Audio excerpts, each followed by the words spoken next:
6 saacadood oo xiriir ah albaabka fila Soomaaliya waxaa ka dagaalamaya al-shabaab dabiiqadii asbuucii la soo dhaafay.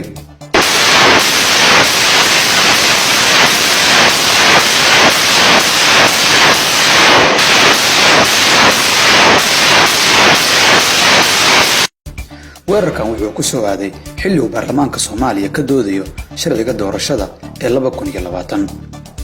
madaxweyne Farmaajo ayaa ku adkaysanaya inay dhici karto doorasho qof iyo cod ah taasoo u baahan amni buuxa, dhamaystirka dastuurka, tirokoob bulsho, xaqiijinta jinsiyadda qofka Soomaaliga ah iyo heshiis siyaasadeed loo dhan yahay.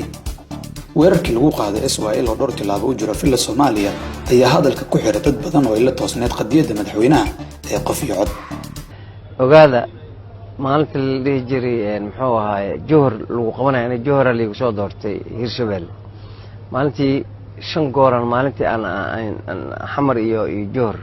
aan ka dhax muxuu baabuurkii ku maray maanta qadar intii maray kartid afgooy sidaas ku aadaa qatar maanta marka waa adag tahay been in loo sheego qaranka Soomaaliya shacabka Soomaaliyeed been in loo sheego sax ma doorasho hal qof iyo hal cod ah meesha laga qabanayo meel madaxtooyada irdeeda la isku tooganayo meesha laga qabanayo xagee ku taala haddii ka waran askarta ilaalinaysa jooyinka inta la iska soo dhigo shacabka la laayay ka war shacabka ii soo baxay waa kee hoteeladii lagu ammaan ilaa shacabka soo baxaya waay oo doorasho soo aaday oo fiilo galay oo saf dheer galay xagee waay oo kadibna askar oo labisan dhinacayda ay ka ilaalinaysa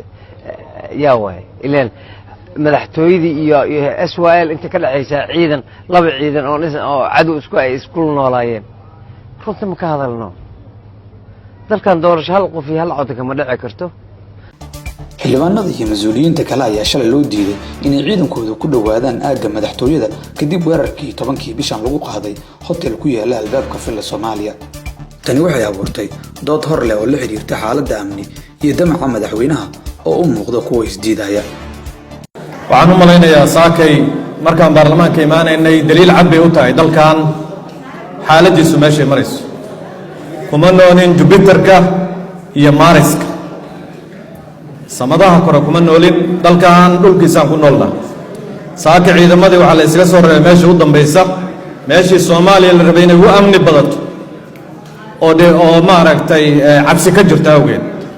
waxaa guddiga dadka faaqida siyaasadda Soomaaliya waxa ay leeyihiin waa dood ballaaran in 3 sano kadib uu madaxweyne Farmaajo la tacaalaya ammaanka halka uu degan yahay xilli sidoo kalena uu maanka ku hayo inuu qabto doorasho dadweyne.